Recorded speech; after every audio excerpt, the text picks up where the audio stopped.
Olá, pessoal! O mês de setembro levanta a bandeira da saúde mental, que é um tema muito sensível, mas o PSC Cash não se furta a tema que seja sensível e relevante. E é pela sensibilidade e importância do tema que nós trouxemos aqui a nossa convidada, que já é veterana aqui do podcast, a doutora Isis Maiolini, para conversar com a gente um pouquinho sobre esse tema. Seja bem-vinda. Obrigada.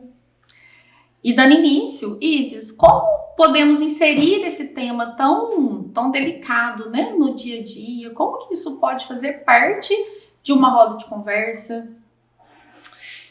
Nós temos o Setembro Amarelo, que é para a gente poder ter um mês que chame a atenção para isso, para que não passe, batido, todo mundo no piloto automático, a correria do dia a dia. Mas a gente precisa trazer para todos os meses do ano, porque a gente pode falar que é uma epidemia, né? Se a gente for puxar os dados, são, no Brasil, 14 milhões de pessoas, né? Se a gente for olhar no dia, são 38 suicídios por dia.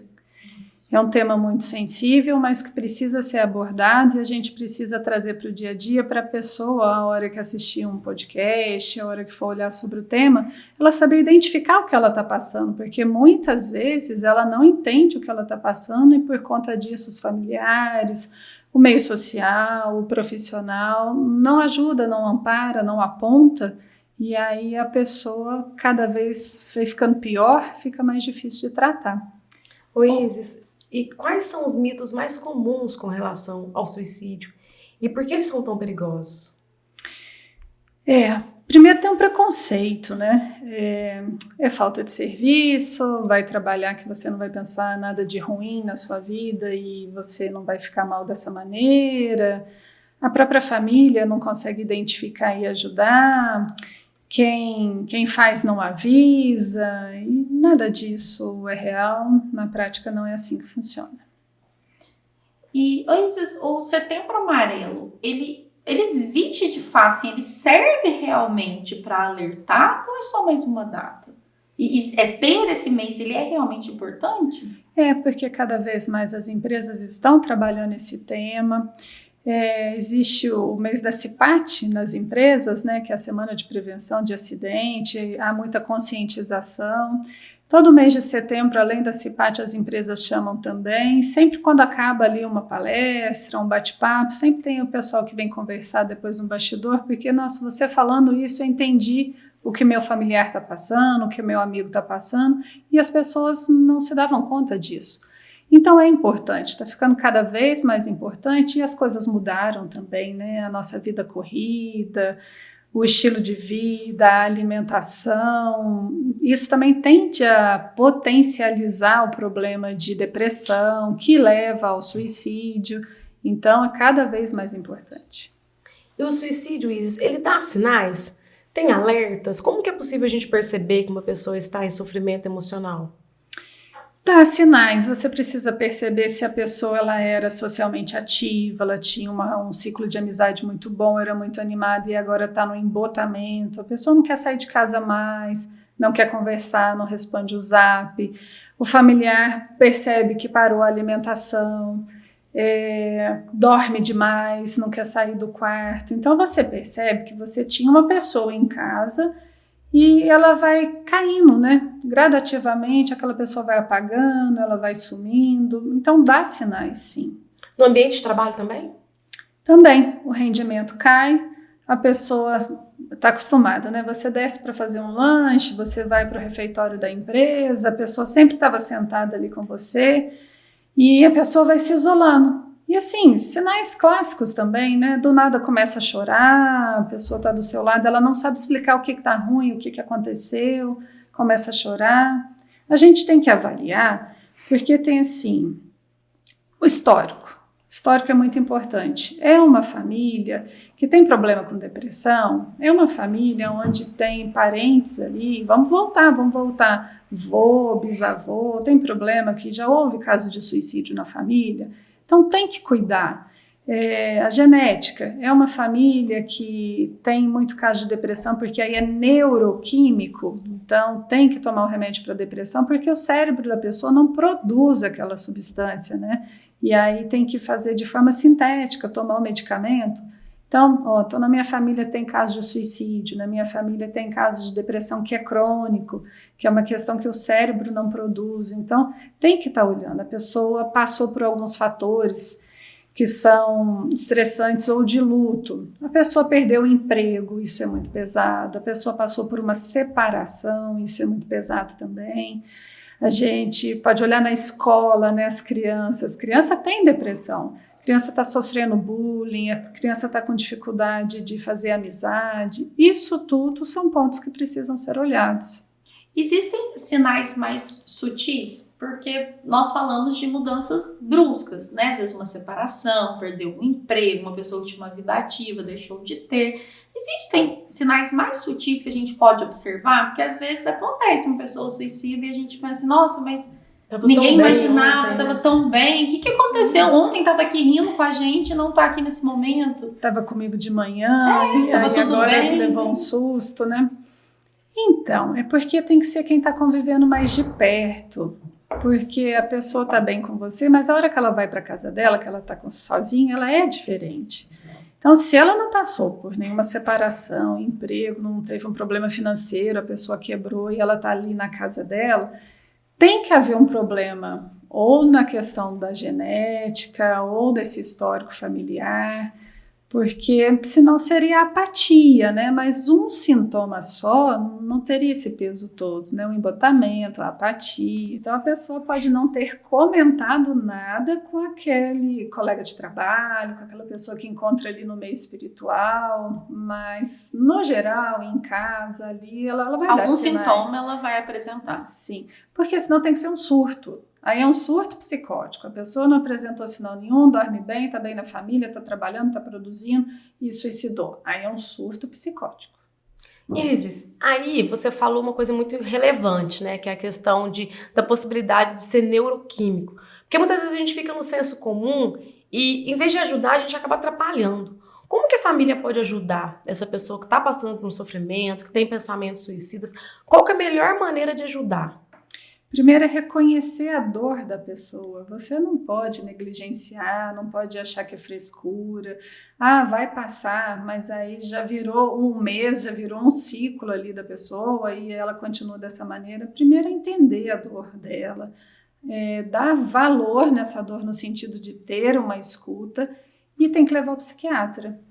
Hoje nós temos exames onde você faz ali um exame de sangue, vai apontar, né, o que está precisando, o medicamento correto para aquele tipo de patologia. Então tem que ir ao psiquiatra, então vai fazer a medicação com o psiquiatra, faz a terapia com o psicólogo e até algumas terapias ocupacionais também.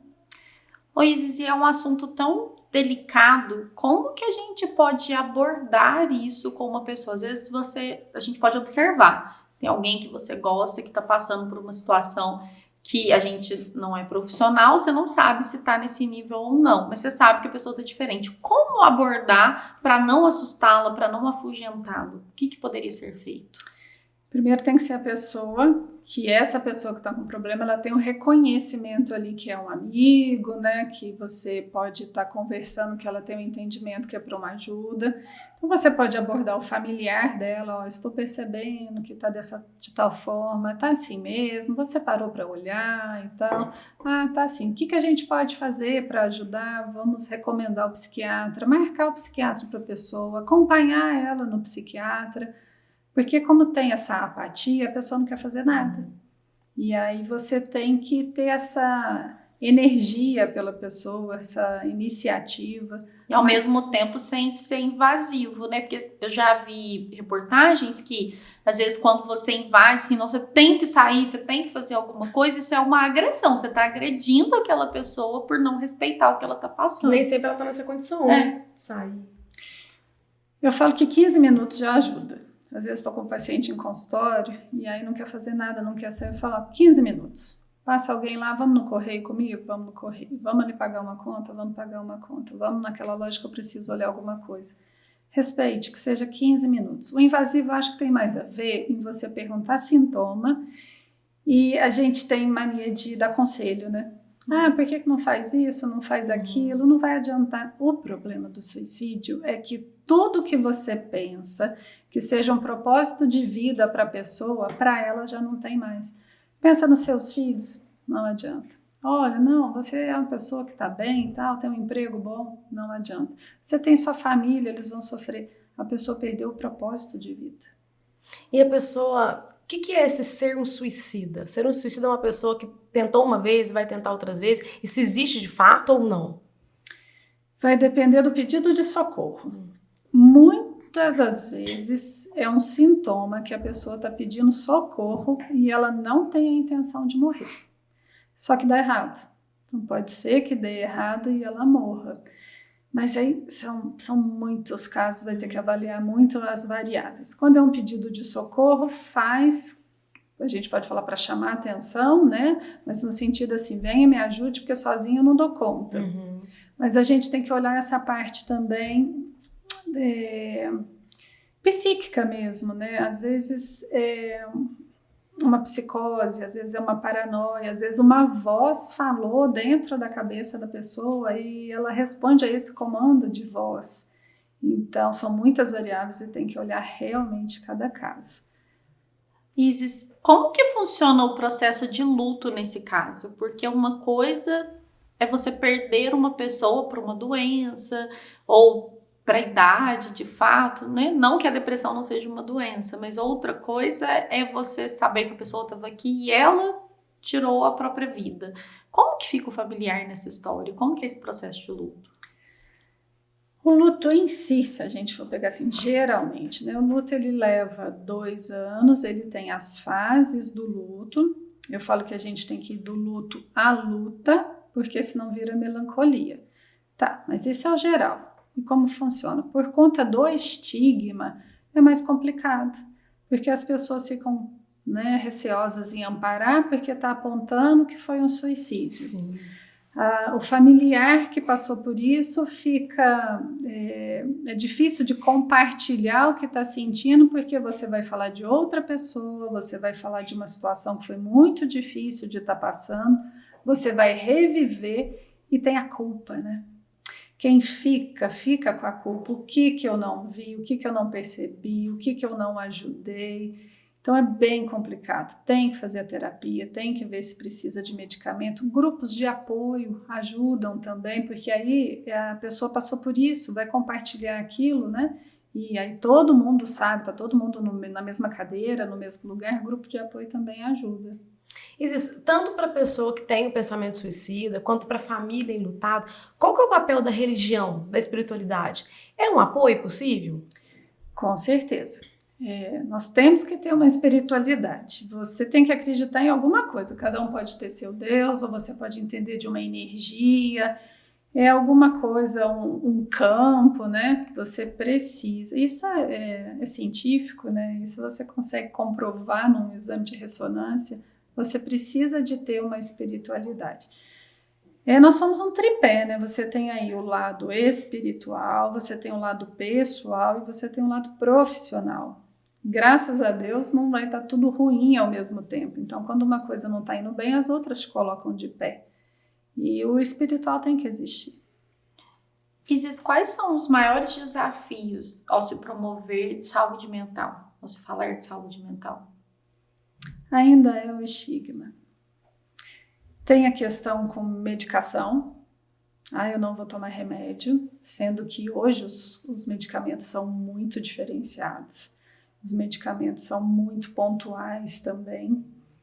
Tem a questão do ir ao psiquiatra. Eu não sou louco, eu não vou ao psiquiatra. No consultório de psicologia também ainda tem o psicólogo. Eu tenho amigos, eu não preciso de psicólogo. Também, né? Livros de autoajuda, né? Então, assim, como que você vai escutar seu inconsciente, entender ali o seu traço lunar, entender o que é a questão da sua família sozinho, é complicado.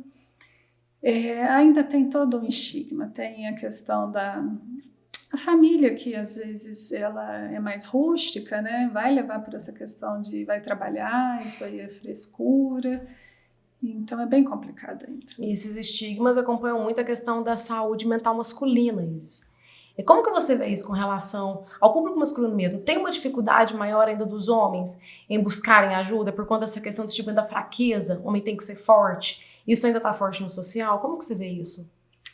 É que biologicamente o homem, ele por conta da testosterona, ele foi programado para ir para a luta, ir para a guerra, para caçar. Então, ele vai apresentar menos traços, ele vai conseguir lidar, ele consegue realmente ir lá fora e matar um leão por dia. A mulher já é diferente, ela oscila hormonalmente o mês todo, então ela fica mais fragilizada e o homem não. Então ele consegue dentro, né, ali do saudável, ele consegue lidar com as questões. A hora que, claro que o homem tem depressão, claro que o homem suicida, né? A hora que ele entra, é difícil até para ele se enxergar, para ele se localizar ali. E o homem tem resistência de ir ao médico, né? O homem tem resistência em fazer ali um check-up, tem resistência de ir ao médico. Como o homem tem um raciocínio mais concreto, a questão de ir para a terapia, de vou falar uma coisa para quem eu não conheço, para um estranho. O que eu vou falar? Vou chegar lá, não vou ter nada para falar, eu vou ficar quieto, porque mulher é mais comunicativa nesse sentido. Então, nessa situação, mas tem melhorado muito. Que bom. Tem melhorado muito. E no nosso dia a dia, o que a gente pode fazer para cuidar da nossa saúde mental antes que vire uma crise? É importantíssimo uma questão assim, uma higiene do sono. Vamos pegar assim, do princípio realmente. É necessário dormir bem.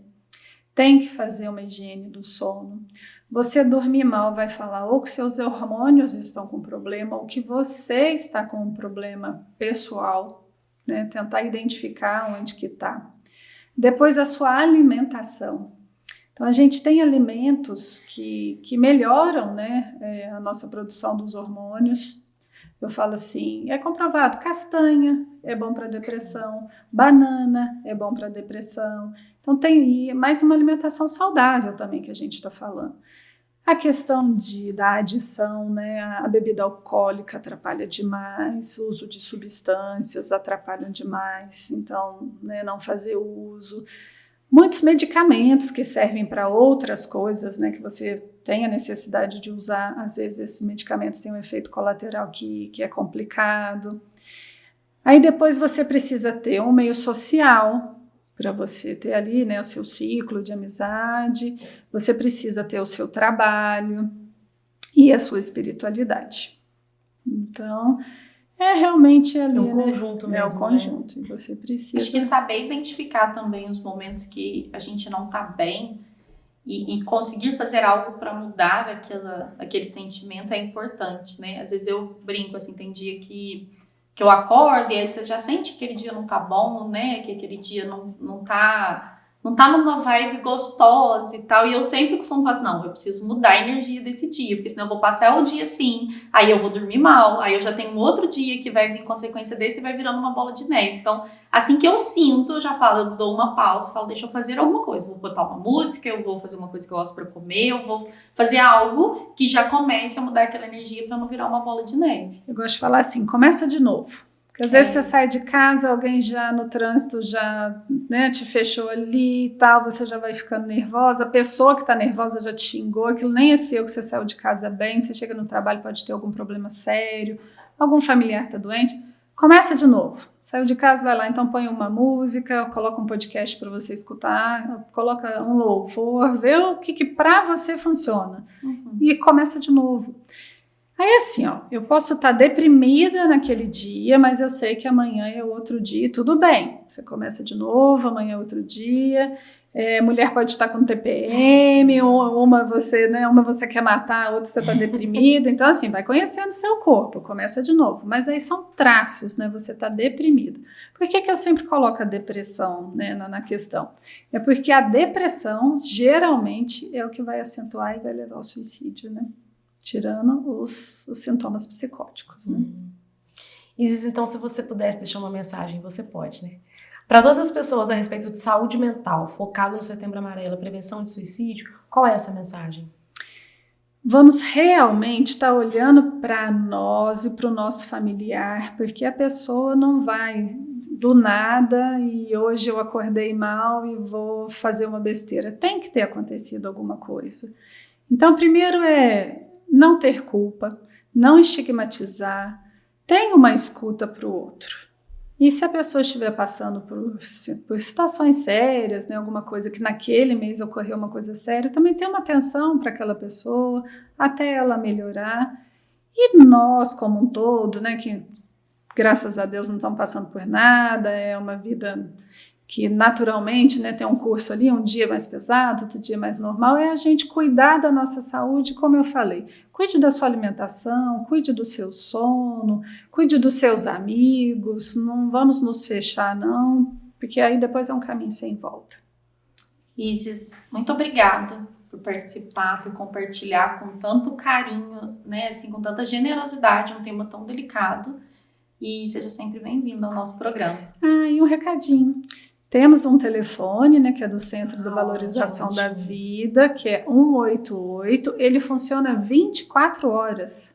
Então, às vezes é no meio da madrugada, às vezes é uma hora de desespero, né, um atendimento gratuito para a primeira demanda, né? Então, 188, tanto bem para você indicar para alguém ou para a pessoa, né, que está nos assistindo, se precisar. Ótimo, muito obrigada. Obrigada, Isa. Até uma próxima. Até a próxima. Tchau, pessoal. Até o próximo programa. Até logo. Tchau, tchau.